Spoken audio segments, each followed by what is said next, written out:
שלום, היום צום תשעה באב וכמה מילים על צומות החורבן. כבר בתנ"ך בספר זכריה, נביא מימי שיבת ציון, כלומר ראשית ימי הבית השני, נזכרו 4 צומות. צום הרביעי, צום החמישי, צום השביעי וצום העשירי. המספר מתייחס לחודש בשנה. השנה מתחילה בניסן, לכן צום הרביעי הוא צום י"ז בתמוז, למרות שבתנ"ך נזכר תאריך אחר, ט' בתמוז. צום החמישי הוא תשעה באב, למרות שגם פה בתנ"ך יש 2 תאריכים אחרים, ז' וי' באב. צום השביעי, צום גדליה, בדיעבד ג' בתשרי, וצום העשירי, י' בטבת. ראוי לציין שמבחינת האירועים ההיסטוריים, צום העשירי, י' בטבת, הוא הצום הראשון.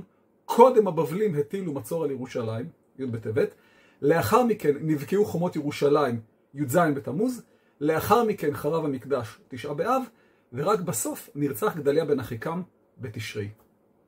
ובעניין ציון נוחם.